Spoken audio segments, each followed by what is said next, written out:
your traits were pre-programmed even before you were born.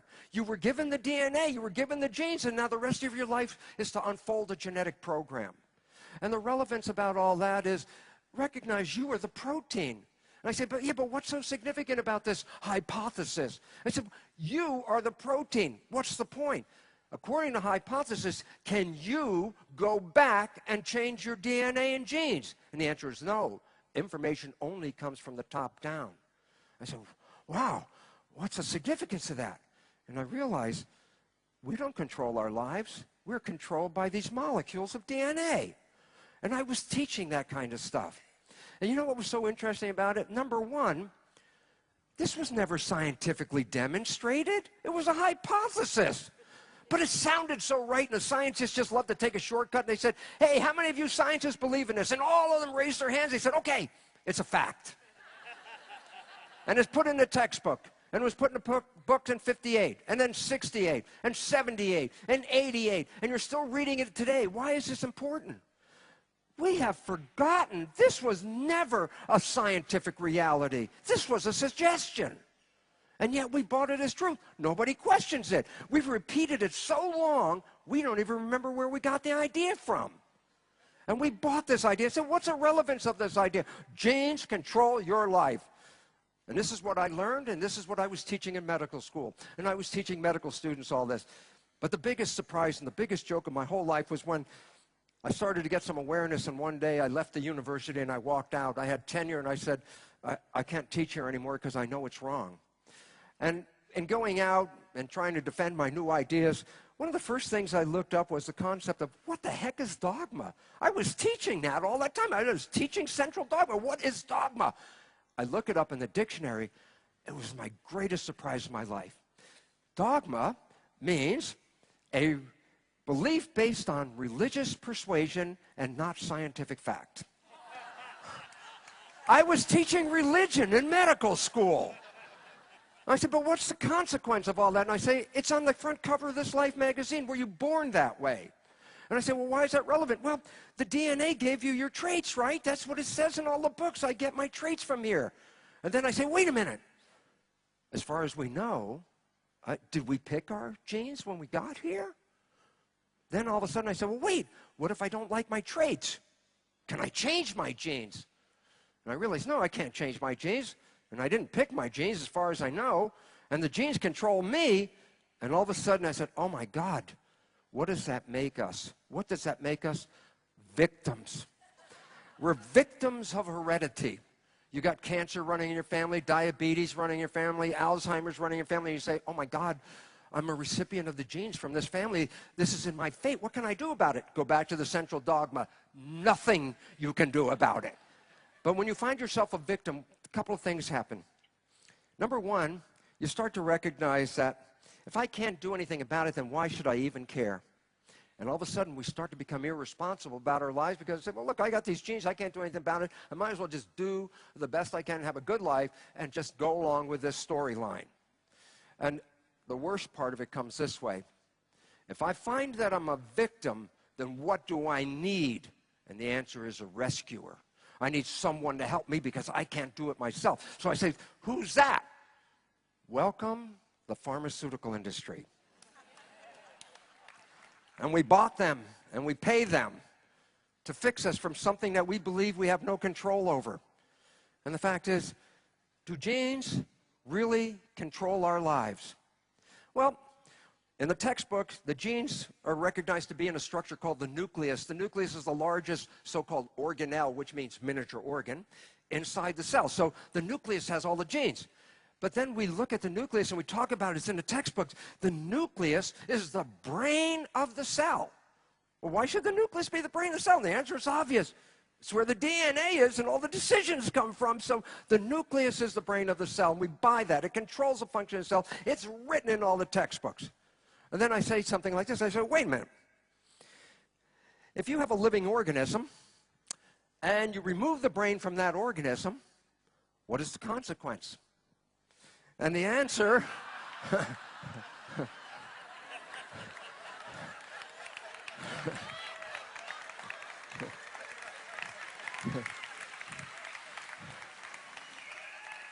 The answer is the organism dies. You take the brain out and throw it away, the organism should die. I say, okay, cool, I'm working on cells. And we say the nucleus is the brain of the cell. So I say, well, what happens if you take the nucleus and throw it away? This is a process called enucleation. I was doing this 40 years ago. Take a pipette, a micropipette under the microscope and go inside a cell and suck out that nucleus and throw it away. And you think, oh my God, you killed the cell. And it's like, no, I didn't. The cells stay alive. They stay alive for 2 or more months. And what? With no genes. They have a very complex lifestyle. They control themselves. They live in a community. They communicate with each other. They work with each other. They have a great life with no genes in it. And why is that relevant? Because how could I be teaching genes control life when organisms have a wonderfully controlled life with no genes in them at all? So the whole concept that the nucleus is the brain of the cell is completely false.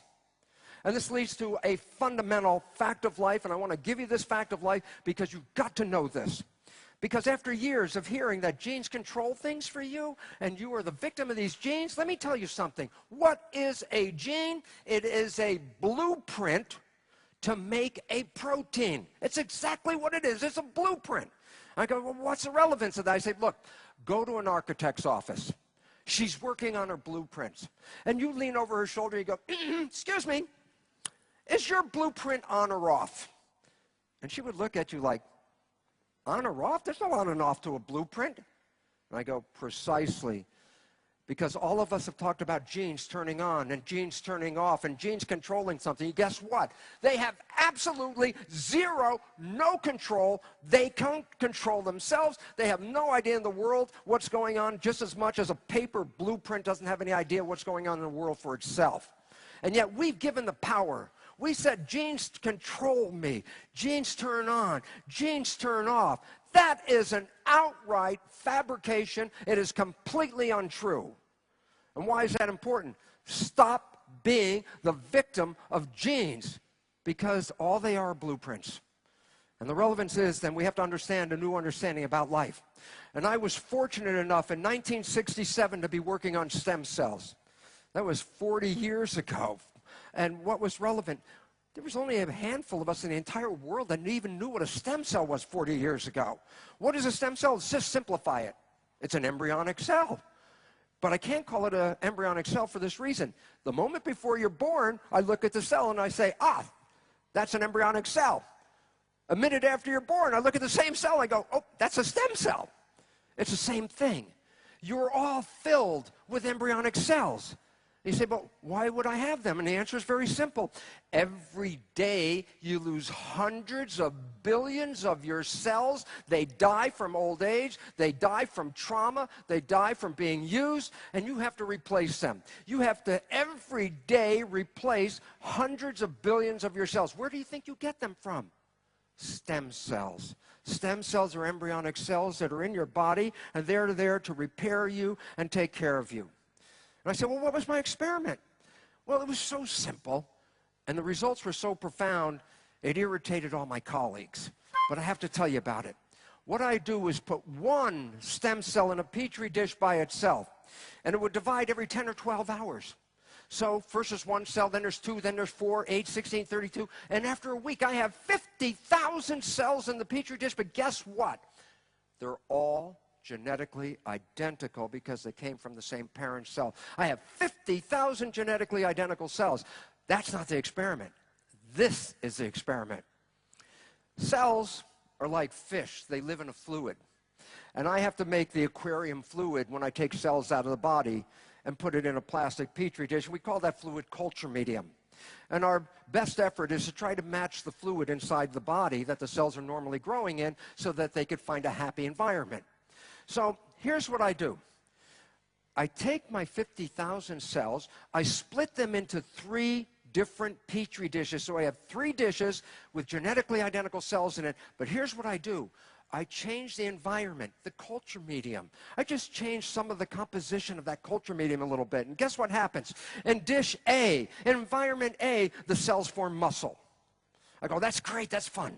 I say, yeah, but in dish B, with a different environment, the cells form bone. I go, wait. In dish C, with yet a different environment, the cells form fat cells. You don't have to be a rocket scientist. You don't even have to be a cell biologist to answer this of the most profound question of all.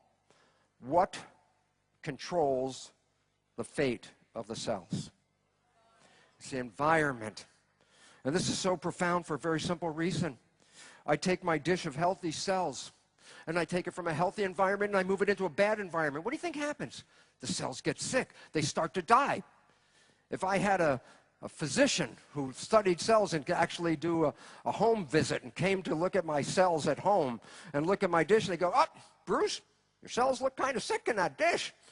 I wonder what kind of medicine I should give them." And I say, "No, don't give them any medicine. You want to make the cells well? No medicine. Take the dish from the bad environment, move it to the good environment, and they instantly get well." The cells are a complement to the environment.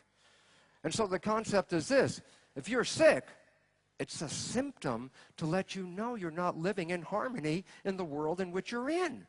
So all of a sudden it says there's a better way to heal ourselves, not that old-fashioned way. I would say, well, how does it work? How does the environment control the genetics? So a long time ago, I was making a study of the cells, and I say, well, what am I doing? I'm adding signals, chemistry, let's say, into the Petri dish. The signals rain down upon the cells. Some of the signals attach to the cell membrane, the skin of the cell. I say, then what happens? The signal from the skin is sent inside the cell, and that signal is used to control the proteins which create behavior. That signal is used to control the chromosomes where heredity is. So I can activate behavior with environmental signals, or I can go in and activate the genes. Well, I was studying this 1975, 1980. Now there's new science. The new science is not focusing on the genes, it's focusing on the signal. The new science is actually called signal transduction. And what does that mean? It just means, how do you translate a signal into biology? Where and how is this occurring? And part of signal transduction is, how do the signals from the environment go in and affect the genetics? Well, it's a subdivision of signal transduction. It's called epigenetics. Epigenetics is the most profound, revolutionary science on this planet for a very simple reason. The old science was called genetic control. What does that mean? Control by genes. I go, well, that's really cool. I say, what about epigenetic control? Sounds like the same thing. It's like, it's so different. It's amazing. Why? Epi means above. When I say, what's the word for skin? It's called epidermis. Why? Because just underneath the skin is a layer called the dermis. So epidermis means the layer above the dermis, the skin. So now I say, what does epigenetic control mean? And the answer is simple. Control above the genes. And all of a sudden we started to realize, wait a minute, the genes are not in control. No, they never were in control. That was our belief system. It's epigenetic control. I said, well, how does the signal from the environment actually do this? I said, well, we go look at the skin of the cell, because that's where the information is being processed. The skin of the cell membrane, is an information processor. And the significance about this, just so we can take a big jump, is while you see yourself as this unique individual with all your human functions, respiration, digestion, excretion, muscle contraction, endocrine system, reproductive system, nervous system, immune system, guess what? Virtually every cell in your body has every one of those functions. Why? Where the heck do you think you got your functions from? You're made out of 50 trillion cells. When you look in the mirror and see yourself as a single individual, that's a total misperception. You're not an individual, you are a community. You're a community of 50 trillion miniature human beings called cells. Well, community, guess what? Every cell has a job.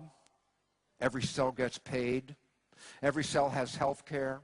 Every cell gets protection. And guess what? No cell left behind. And the relevance...